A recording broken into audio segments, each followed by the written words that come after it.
Good evening, good afternoon, good morning, wherever you may be. Welcome to our global conversation about peace. It's the first of a series of conversations and opportunities to share our commitment to fostering a spirit of understanding among the peoples of the world. It's a beginning where we begin one person, one family, one community at a time. So thank you for making time for this global conversation. Thank you for making a conversation about peace a priority in your schedule and in your life. Today, we are not here to discuss political peace or the absence of war. We invite you to discuss how each of us can contribute to peace, one community at a time. And so perhaps we need to say, what is peace? We know that the definition of peace has evolved to what may be a more realistic perspective on quality of life.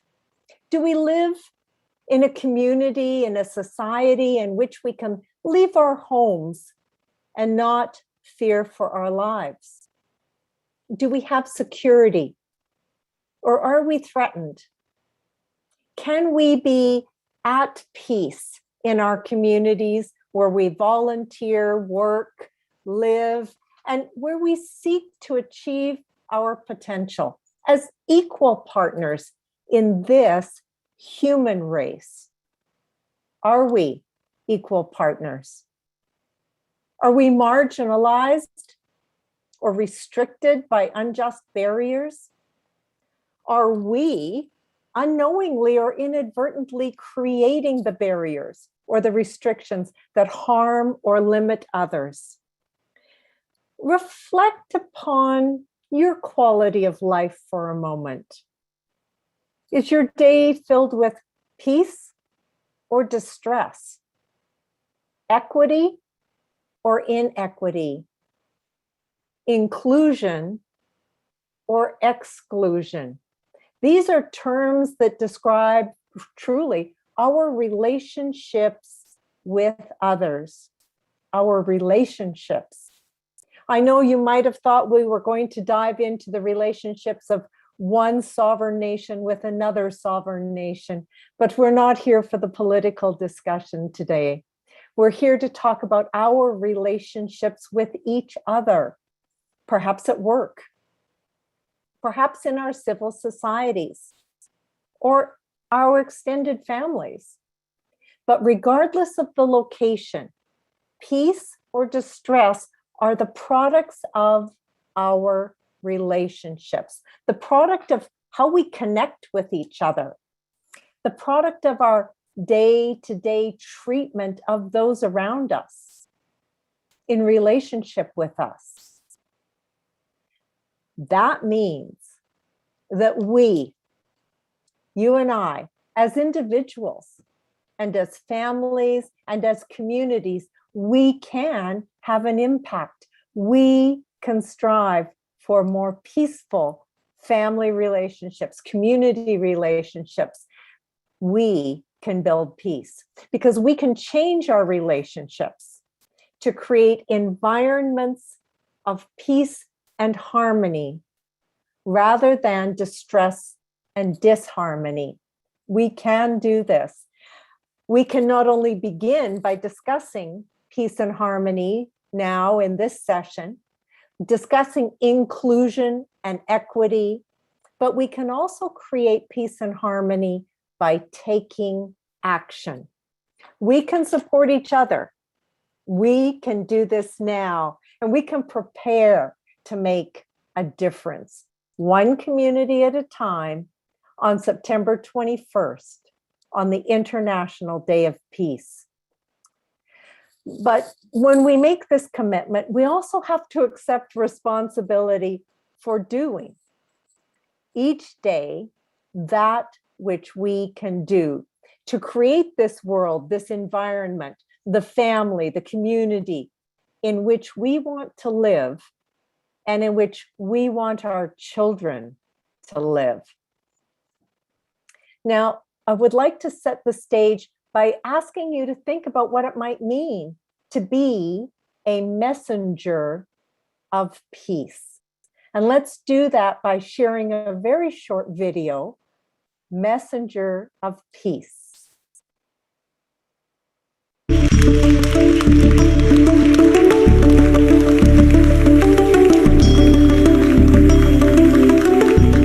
Education is a right of every child, and especially for girls, this right should not be neglected.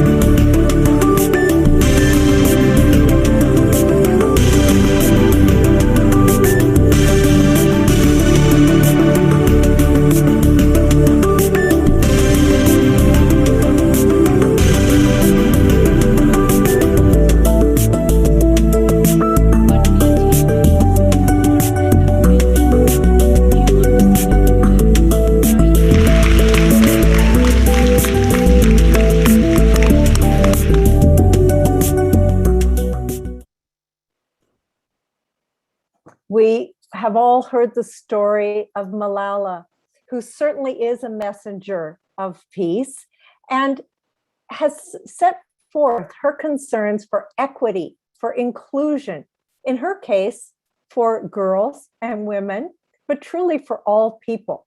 And is that something that each of us can say, that we have focused on building a peaceful, inclusive world by acknowledging diversity, whether it's gender diversity, religious diversity, social economic diversity. When we think about all the ways that our world is often divided and segmented, how do we bring all of our peoples of the world, our one human race, back together to work together in a spirit of harmony? Because I am pleased to tell you, we are not alone in this movement, nor do we have to achieve the international recognition or the status of someone such as Malala. True, having recognized well-known, famous influencers or ambassadors does help a cause, and it can advance a discussion such as the cause of peace. It can help move this agenda forward in our countries and in our communities. But it is the ongoing commitment of citizens, of you and of me, that commitment to connecting that truly creates change. Our focus on peace magnifies the work of champions such as Malala, or perhaps her work magnifies ours. The power of us as a collective, as a group of citizens dedicated to peace and harmony, to a spirit of understanding, is an unstoppable force, especially when we connect, when we build relationships that are healthy and open and inclusive of diversity. Daniel, let's watch our next video.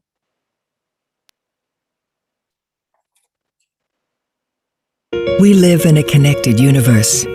Nature reveals this to us. Have you ever wondered what the invisible force is that connects schools of fish and birds in flight? Perhaps this is the same force that connects all of humanity. Modern science has proven that this shared force is our collective consciousness, an intelligence that exists within and between us all. Why then is it that we experience division, separation, and isolation? Why is it that despite the truth that we are all connected, we feel so alone? Since the beginning of time, human beings have tapped into this innate wisdom and living intelligence of nature. But how? Through connection. Connection to self, others, the universe, and our love. That is the joy of serving others. Despite our apparent differences, we all desire to feel peace, love, and belonging. Perhaps you have actually experienced this connection, this magical sixth sense and innate superpower within. On September 21st, we invite you to join us at World Peace Day to create a more connected and conscious world, to unify and touch this power that inspires global movements. Artists, influencers, visionaries, culture creators, and everyday people will share their pivotal realizations, the connected moments that have shaped them. We believe we are at the brink of the largest breakthrough humanity has ever seen, a historic shift in human consciousness. Connect Universe is here to inspire the shift from separation to connection, to support you in experiencing more happiness, creativity, and fulfillment through the power of connection, and most importantly, to share this power with others in service for the greater good.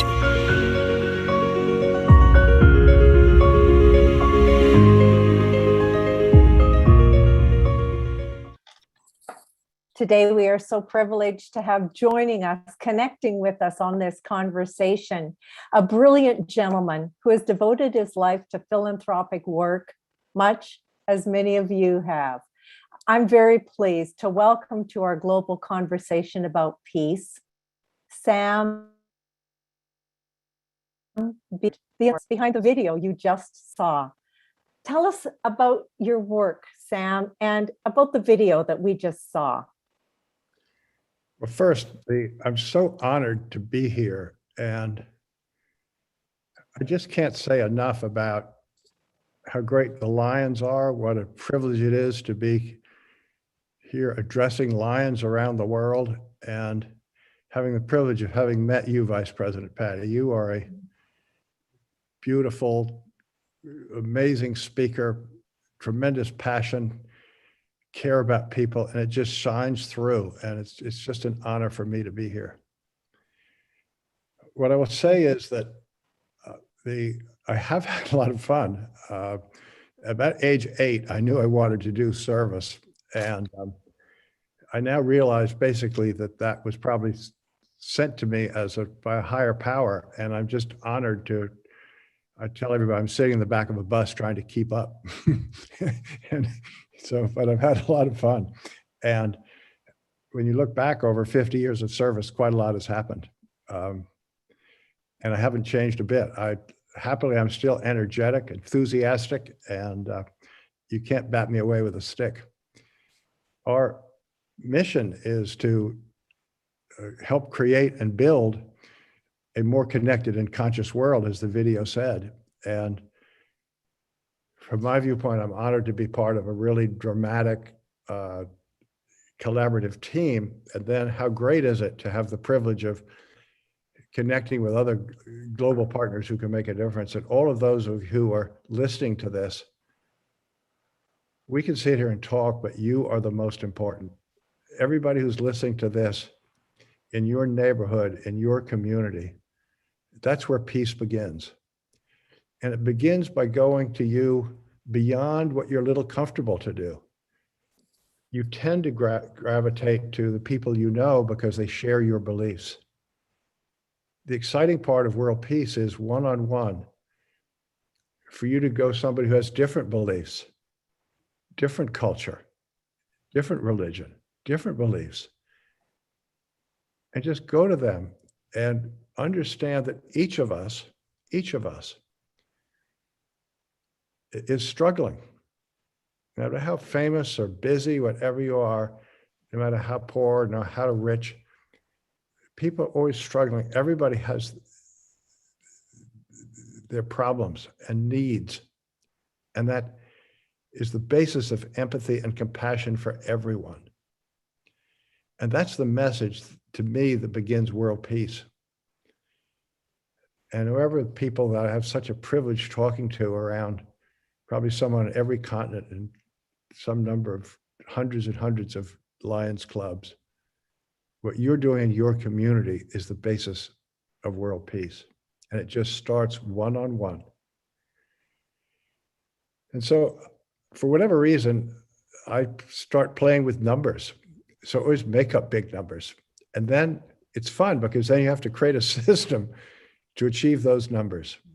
And so what we're saying is if we collaborate and join hands about world peace and building connectedness and making a more conscious world, if we start focusing less on what divides us and more on what joins us together. So let's think about what joins us together. Like Malala, everybody deserves a quality education. Everybody deserves the opportunity to have a meaningful job and a meaningful economic opportunity.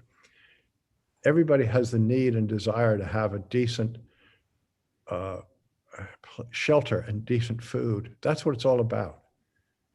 And we all can share that. So if we share what we want to do and share what everybody wants, that's the basis of peace. So I'm just so happy to be here. And now the thing I'm most happy about is the privilege of introducing Bawa Jain. And I met Bawa Jain probably in 2018, and he is one of the gentlest, most divine people you will ever meet. And with that divinity and sweetness and just heart comes a bunch of titles which he deserves, but he doesn't care about the titles. It's his personality. So Bawa is the president and founder of the Center for Responsible Leadership, but also he's the Secretary General of the World Conference of Religions and Spirituality. So with great humility and just joy, Bawa, thank you for being here. Thank you, Sam. It's an honor for me to join you all. And Mr. Elkins, Vice President Hill, I haven't had the privilege of meeting you all.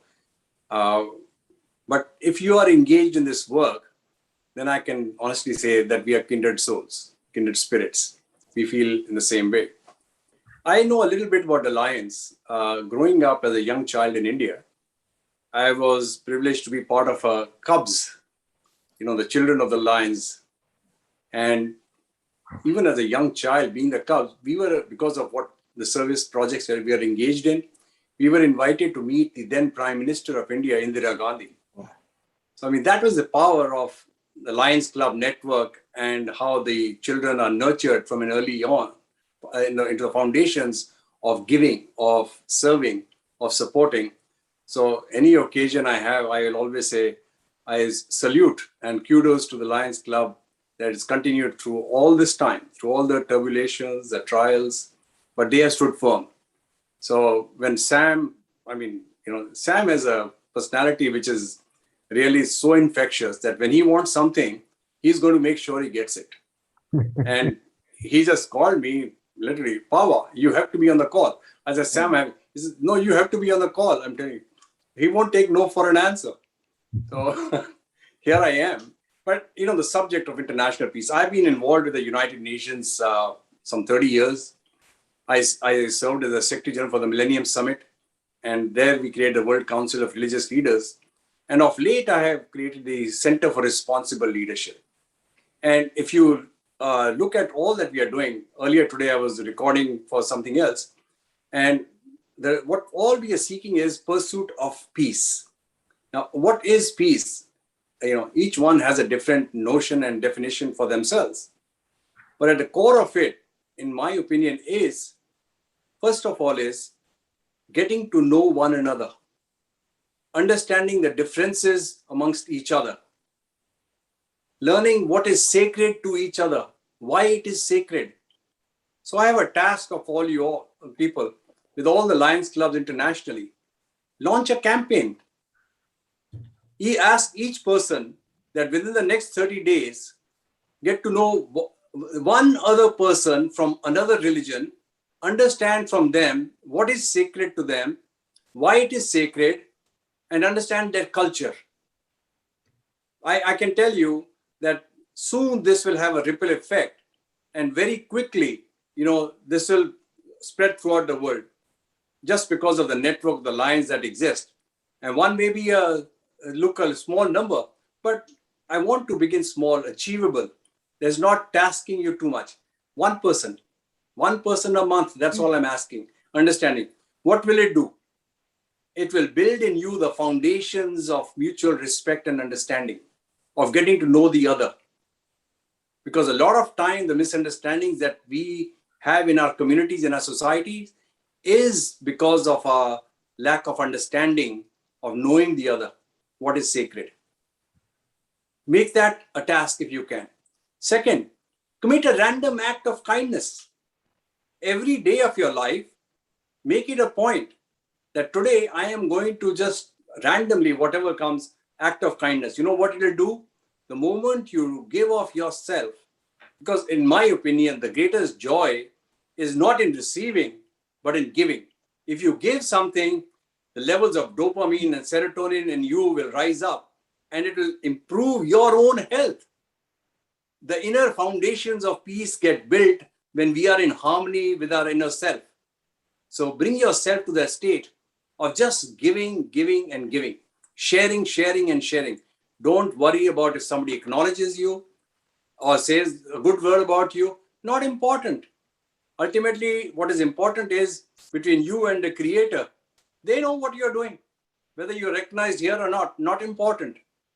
So I ask you, make a commitment. As we come to the International Day of Peace, launch a global campaign of service. Service of whatever kind. If somebody is hungry, feed them. If somebody is in need of some clothing, provide some food. If somebody is in need of some medical things, provide them. During this pandemic, we have seen how vulnerable we are and how fragile we are as a human community. And we realize that we need each other more than ever before. And Lions, go make it happen. You can be rest assured that the Center for Responsible Leadership, the World Council of Religious Leaders are there for you. The platform is there. Because all we ask in the Center for Responsible Leadership is a definition of responsible leadership, which we do not define. We ask you 3 questions. So I'm saying in closing, ask yourselves these three questions and judge for yourself if you're a responsible leader. Number 1, do you make decisions based on the present or the future? Think about it. Making decisions based on the present or the future. Number 2, are those decisions based on conviction or convenience? And 3, are they constructive or destructive? And then you be the judge. Thank you.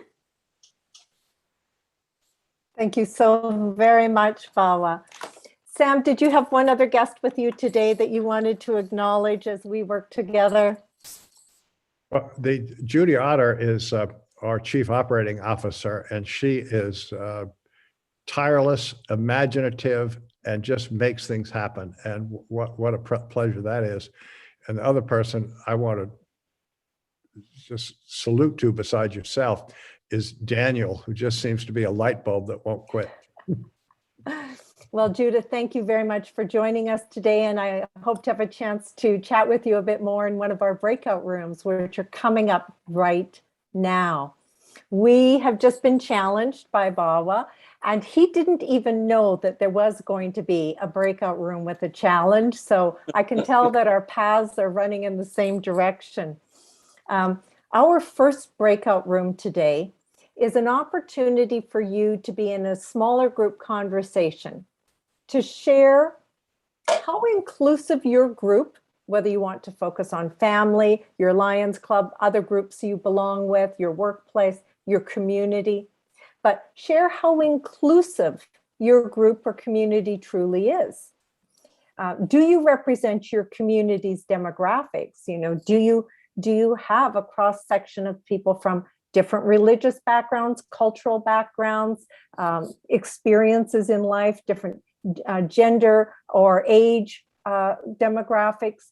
How inclusive is your current situation? Then ask yourself this: how could you build connections that foster that kind of understanding? Thank you, Bawa, for already giving them one answer. How do you promote peace at the community level while you're building those connections, those relationships that are so important? Because as has been said, we build peace by understanding each other and respecting our diversity and being inclusive of it. Now, this first breakout room will last 20 minutes. Once you're there, unmute and nominate someone in the room to be the moderator to keep you on track. Take a screenshot of your group to share on social media if you have everyone's permission. And the topic for discussion in this first breakout room is in the chat box as well, if you want to refer back to it once you've all met in the breakout room.